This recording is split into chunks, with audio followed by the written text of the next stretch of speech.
नंदीश्वर बोले, हे ब्रह्मपुत्र, एक समय की बात है, देवगुरु बृहस्पति ने देवराज इंद्र और सब देवताओं को साथ लेकर त्रिलोकीनाथ देवाधिदेव भगवान शिव के दर्शन करने के लिए उनके धाम कैलाश पर्वत की ओर प्रस्थान किया। देवराज इंद्र की परीक्षा लेने के लिए महान लीलाधारी भगवान शिव ने भयंकर अवधूत का रूप धारण किया। अग्नि के तेज से प्रज्वलित विशालकाय वे पुरुष बीच रास्ते में ही विराजमान हो गए।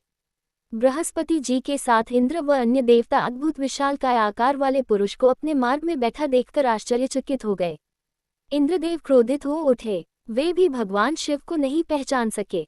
वे पूछने लगे, तुम कौन हो, तुम्हारा क्या नाम है और तुम कहाँ से आ रहे हो, मुझे जल्दी से बताओ। भगवान शिव क्या अपने स्थान पर ही विराजमान है या फिर कहीं गए हुए हैं? मैं देवगुरु व अन्य देवताओं के साथ कल्याणकारी परमेश्वर के दर्शनों के लिए यहाँ आया हूँ। उनकी ऐसी बातों और प्रश्नों को सुनकर भी अवधूत रूप धारण किए शिवजी ने कोई उत्तर नहीं दिया। देवराज ने दोबारा पूछा, शिवजी फिर भी चुप रहे। देवराज इंद्र के बार बार पूछने पर भी महायोगी शिवजी कुछ नहीं बोले। तब देवराज अपने ऐश्वर्य के घमंड के कारण क्रोधित हो उठे और जोर से चिल्लाते हुए बोले, ओ मूर्ख, मेरे बार बार पूछने पर भी तू कोई उत्तर क्यों नहीं देता है? अब मैं तुझे तेरी करनी का फल देता हूँ और तुझ पर अपने वज्र का प्रहार करता हूँ।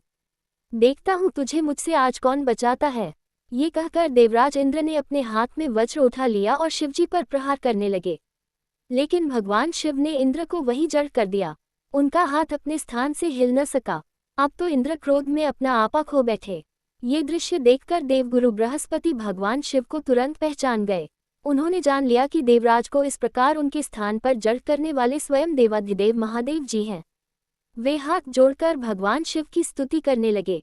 फिर उन्होंने शिवजी से देवराज इंद्र के अपराध को क्षमा करने की प्रार्थना की। बृहस्पति जी बोले, भगवान, अपने नेत्र से निकली हुई ज्वाला से इंद्र की रक्षा करो, उसे जीवनदान दो। तब भगवान शिव बोले, क्रोध में निकली इस ज्वाला को मैं वापस नहीं ले सकता। शिवजी के इन वचनों को सुनकर बृहस्पति जी बोले कि आप इस ज्वाला को कहीं और स्थापित कर दीजिए। ये सुनकर शिवजी मुस्कुराए और बोले, ही देवगुरु, इंद्र की जीवन रक्षा करने के कारण आप जगत में जीव नाम से भी प्रसिद्ध होंगे।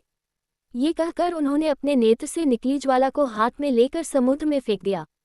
समुद्र में गिरते ही वह ज्वाला एक बालक के रूप में प्रकट हो गई। वह बालक सिंधुपुत्र जलंधर के नाम से विख्यात हुआ। भगवान शिव ने ही देवताओं के आग्रह पर उसका वध किया था। अवधूत रूप में ऐसी लीला करके शिवजी वहां से अंतर्धान हो गए और देवराज इंद्र, बृहस्पति जी व अन्य देवताओं के साथ प्रसन्नतापूर्वक घर को लौट आए।